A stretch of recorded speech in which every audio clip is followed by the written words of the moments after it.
बिस्मिल्लाहिर्रहमानिर्रहीम। अस्सलाम वालेकुम। आज मैं आपके साथ एक ऐसी शानदार मज़ेदार रेसिपी शेयर करूंगी कि आप इसके बाद समोसे और कचौरी को भूल जाएंगे और बहुत ही आसान तरीके से ये बनती है। ना आपको इसके लिए अलग से स्टफिंग तैयार करनी होगी और ना ही अलग से आटा गूंदना होगा, लेकिन ये फिर भी बहुत ही शानदार बनती है। आप हैरान हो जाएंगे, अंदर की इसकी स्टफिंग भी होगी बहुत मज़ेदार। तो जी चलते हैं अपनी रेसिपी की तरफ। यहाँ पर मेरे लिए हैं आधा किलो आलू, उनको मैंने अच्छे से कर लिया था बॉयल, टाइम यहाँ पर बच सके। बॉयल करने के बाद मैंने रूम टेम्परेचर पे इनको ठंडे होने के लिए रख दिया था ताकि ये हार्ड हो जाए, और मैंने अच्छे से ड्राई किया। यहाँ पर आपको एक बात का ख्याल रखना है कि आपके आलू में मॉइस्चर बिल्कुल भी नहीं होना चाहिए। अगर इनमें ज़रा सा भी मॉइस्चर बाकी रह गया तो आपको आपके लिए इस रेसिपी को कवर करना या इस रेसिपी को बनाना या संभालना मुश्किल हो जाएगा। कि बहुत ज़रूरी टिप थी तो सोचा आपके साथ शेयर करूँ। अब मैं इनको अच्छे से कर लूँगी क्रश। आप चाहें तो इन्हें हाथ से भी मैश कर सकते हैं, और अगर आप चाहें तो आप मैशर की मदद से भी इनको अच्छे से मैश कर सकते हैं। बस ख्याल रहे कि आपके आलू यहाँ पर अच्छे से मैश होने चाहिए। यहाँ पर आप देख सकते हैं कि मैंने तमाम आलू को अच्छे से मैश कर लिया है। चलिए जी, यहाँ पर आलू को हमने अच्छे से मैश कर लिया है। अब इसमें हम डालेंगे कुछ मसाले। सबसे पहले मैंने 1 टीस्पून इसमें कुटी लाल मिर्च ऐड करूँगी, half tea spoon salt, 1 teaspoon कुटा हुआ धनिया, हाफ टी स्पून हल्दी पाउडर। यहाँ पर मैंने अदरक, लहसुन और हरी मिर्च को एक साथ चॉप कर लिया था, ये मैं इसमें ऐड करूँगी। जाएगा इसमें बारीक कटा हुआ हरा धनिया, 1 टीस्पून इसमें मैं ज़ीरा ऐड करूँगी। यहाँ पे 1/4 मैं इसमें काली मिर्च पाउडर ऐड कर रही हूँ इसको स्पाइसी बनाने के लिए। यहाँ पर मसाले हो गए हैं हमारे सारे कंप्लीट। मोस्ट इम्पोर्टेंट मैं इसमें 1 कप के करीब मैं इसमें कॉर्नफ्लोर ऐड करूँगी। अब यहाँ पर हमें तमाम मसालों को हाथ की मदद से मिक्स करना है, तो उसके लिए ज़रूरी है कि आपके हाथ बहुत अच्छे से साफ़ हो ताकि आप इन्हें अच्छे से मिक्स कर सकें। मिक्स करना यहाँ पर आपको थोड़ा मुश्किल लगेगा क्योंकि ये बहुत ज़्यादा ड्राई हो चुका है। यहाँ पर आपने परेशान नहीं होना, बस आपने इसको अच्छे से मिक्स करते रहना है। कॉर्नफ्लोर मैंने यहाँ पर इसलिए ऐड किया है ताकि इसकी कोटिंग अच्छे से हो जाए। बहुत ही अहम बात कि आपने ये सोच के बहुत ज़्यादा ड्राई हो गया है, इसमें पानी वगैरह ऐड नहीं करना, बस हाथ की मदद से ही आपने इसको मिक्स करते रहना है। यहाँ पर आप देख सकते हैं कि ये बिल्कुल नरम हो गया है। 1 घंटे की स्टे पर हम इसको रखेंगे, वो भी फ्रिज के अंदर। हमारे बैटर हमने स्टे पर रखा हुआ, तब तक ग्रीन चटनी तैयार करते हैं। इसमें ऐड करूँगी दही।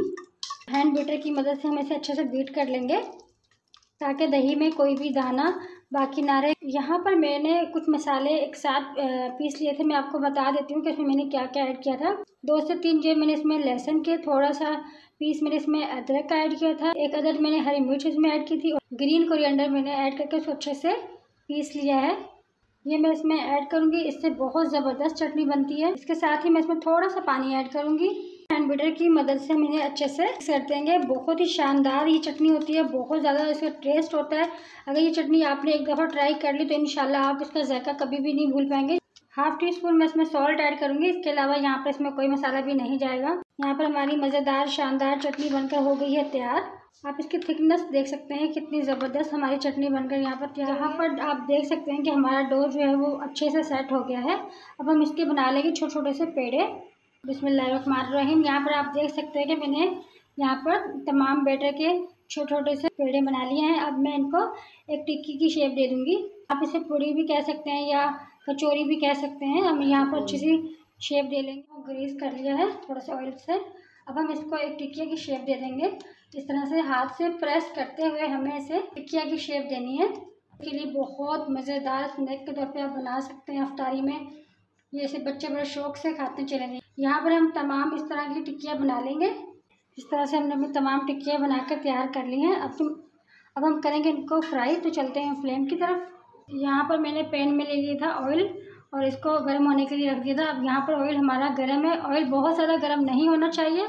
बहुत ही एहतियात के साथ आपने टिक्किया को ऐड करना है। यहाँ पर हम उतनी ही टिक्कियाँ ऐड करेंगे जितनी इसमें आराम से आ जाए। तो मैं 2-2 करके अपनी टिक्कियाँ फ्राई करूँगी। यहाँ पर आपने मीडियम फ्लेम पर इनको फ्राई करना है। आपने इस बात का ख्याल रखना है कि मीडियम आंच पर ही आपने दोनों साइडों को क्रिस्पी होने तक फ्राई करना है। तो ये और ज़्यादा फूल कर और ज़्यादा खस्ता और क्रिस्पी बनकर तैयार होंगी। अगर एक दफ़ा आप ये रेसिपी ट्राई करेंगे तो इंशाल्लाह आप समोसे और कचौरियों को भूल जाएंगे। ये इतनी शानदार बनती हैं। यहाँ पर 1 से 2 मिनट हो गए हैं। यहाँ पर हम इसकी साइड को चेंज कर देंगे। बहुत ही एहतियात के साथ आपने इनको पलटना है। यहाँ पर मैंने इनकी साइड को कर दिया है चेंज। यहाँ पर आप देख सकते हैं इन पर बेहतरीन किस्म का कलर आता जा रहा है। बिस्मिल्लाहिर्रहमानिर्रहीम। अब यहाँ पर हम अपनी टिक्किया को निकाल लेंगे। यहाँ पर देख सकते हैं ये कितना शानदार किस्म कलर यहाँ पर आया है और ये खाने में तो बहुत लाजवाब होंगी। जरा आप ये देख सकते हैं ये कितने ज़्यादा क्रिस्पी हैं। देखिए माशाल्लाह माशाल्लाह। यहाँ पर हमारी तमाम टिक्कियाँ हो गई हैं तैयार। यहाँ पर आपको एक चेक करके दिखाती हूँ। जरा आप देख सकते हैं कितनी क्रिस्पी बनकर तैयार हुई है। इसको आप रमज़ान में अफ्तारी में बनाकर तैयार कर सकते हैं। हमारी आलू की टिक्किया का फाइनल लुक। उम्मीद है आपको ये मेरी सिंपल सी रेसिपी बहुत ज़्यादा पसंद आई होगी। वीडियो अच्छी लगे लाइक शेयर कमेंट जरूर कीजिएगा।